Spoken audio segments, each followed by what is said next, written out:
BNP সরকার গঠন করতে যাচ্ছে। তাই তো? কেমন বোধ করছেন? আলহামদুলিল্লাহ। আমি ১ম এই মহান আল্লাহ তাআলাকে অশেষ ধন্যবাদ জানাতে চাই যে, জুলাই গণঅভ্যুত্থান এবং তার পূর্বে আওয়ামী ফ্যাসিবাদের বিরুদ্ধে যে দীর্ঘ একটা সংগ্রাম চালিয়েছে বাংলাদেশের মানুষ এবং গণতন্ত্রকামী জনগণ, তাদের যে একটা আকাঙ্খা ছিল বাংলাদেশের গণতান্ত্রিক আ হাইওয়েতে আবার ফেরত আসবে, বাংলাদেশের একটা গণতান্ত্রিক পুনর্যাত্রা হবে। এই যে তাদের আকাঙ্খাটা ছিল, মহান আল্লাহ তাআলা হচ্ছে আমাদের সেটাকে পূরণ করেছেন। কাজেই এজন্য আমি আসলে খুব কৃতজ্ঞ। আর আমি এই ওভারঅল ইলেকশন আমি যা দেখলাম, আমার কাছে বেশ ফ্রি অ্যান্ড ফেয়ার মনে হয়েছে, and সুষ্ঠু মনে হয়েছে।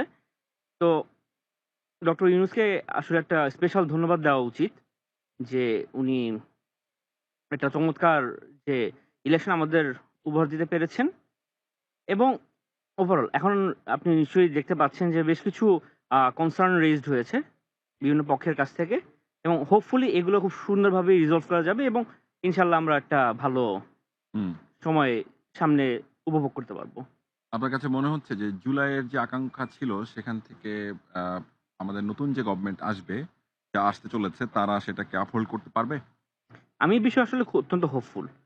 এবং আপনি যদি চিন্তা করে দেখুন যে আ কারেন্ট বিএনপির যে চেয়ারম্যান জনাব তারেক রহমান, তিনি কিন্তু শুরু থেকেই জুলাইয়ের পক্ষে কথা বলছেন এবং ইনফেক্ট তিনি বাংলাদেশে পা দেওয়ার পরই কিন্তু জুলাইয়ের যারা আ শহীদ হয়েছেন এবং জুলাইয়ের যারা ফ্রন্ট লাইনে ছিলেন পরবর্তীতে ইনফেক্ট শহীদ হাদির বিষয়টাও উনি কিন্তু অত্যন্ত সুন্দরভাবে দেখেছেন এবং তিনি সবকিছু ম্যানেজ করেছেন এবং ওভারঅল তার আশপাশে যারা আছেন যদি আমরা দেখি যে অলরেডি যারা ইলেক্টেড হয়েছেন মির্জা ফখরুল ইসলাম আলমগীর বলুন, সালাউদ্দিন সাহেব বলুন, ওনারা প্রত্যেকেই কিন্তু জুলাইকে আপহোল্ড করছেন।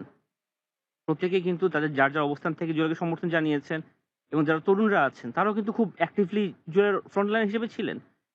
এই ছাত্রদল, যুবদল বলুন অ্যান্ড ইনফেক্ট এককভাবে যদি আমরা চিন্তা করে দেখি, এই জুলাই আন্দোলনে কিন্তু বিএনপির অনেকেই শহীদ হয়েছেন, অনেকে আহত হয়েছেন। এই বিষয়গুলোকে আমি ৪২৩ জনের উপরে। জি, এক্সাক্টলি। তো আমি বিশ্বাস করি যে সামনের দিনগুলোতে যে গভর্নমেন্ট আসছে তারা সেটাকে অনার করবে অ্যান্ড আমি আসলে অত্যন্ত হোপফুল।